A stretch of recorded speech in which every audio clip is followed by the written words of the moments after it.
breaking news today. Please subscribe and then check notification box to get all breaking news alerts. Hint: he wasn't in the FBI. The refusal of the FBI to indict Hillary Clinton over her egregious violations of federal law is still something Americans are outraged over, and now we have even more information as to how she avoided jail time. A new analysis from former Assistant U.S. Attorney Andy McCarthy thoroughly explains who it was that shielded Hillary from prosecution, and it wasn't anybody in the FBI. In fact, he wrote in a National Review column every shred of evidence that it wasn't James Comey or Andrew McCabe who shielded Hillary, it was Obama himself. Seriously.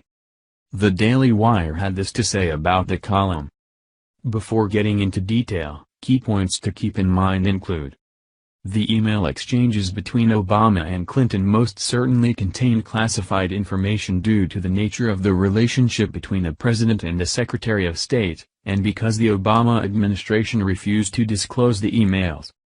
If classified information was criminally mishandled by Clinton, it would have been mishandled on the other end by Obama. If Clinton was charged, Obama's involvement in the scandal would be glaringly obvious. Text messages from anti-Trump and pro-Clinton FBI employees Peter Strzok and Lisa Page reinforce McCarthy's argument. 2 days after the New York Times broke the scandal about Clinton in March 2015, John Podesta, who was an advisor to the president and head of Clinton's campaign, emailed Clinton confidant and top State Department aide Cheryl Mills to tell her that the email exchanges between Obama and Clinton should not be disclosed, but held because of executive privilege.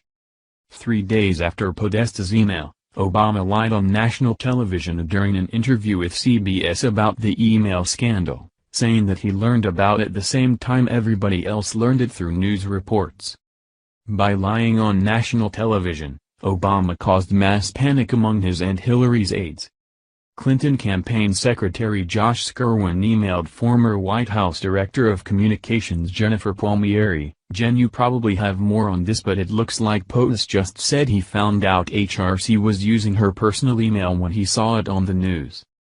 Skirwin's email was forwarded to Mills.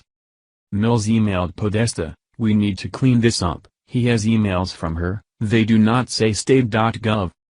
McCarthy explained in his piece that Obama assisted in the cleanup of the lies by sealing all of his email communications with Hillary using executive privilege. Obama had his email communications with Clinton sealed.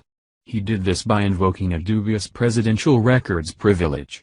The White House insisted that the matter had nothing to do with the contents of the emails, of course, rather, it was intended to vindicate the principle of confidentiality in presidential communications with close advisors. With the media content to play along, this had a twofold benefit: Obama was able, 1, to sidestep disclosure without acknowledging that the emails contained classified information, and, 2, to avoid using the term executive privilege, with all its dark Watergate connotations, even though that was precisely what he was invoking. Note that claims of executive privilege must yield to demands for disclosure of relevant evidence in criminal prosecutions. But of course, that's not a problem if there will be no prosecution. You can read the rest of McCarthy's in-depth column by following this link, and we strongly recommend doing so as it makes a bulletproof case for Obama being the culprit behind protecting Hillary.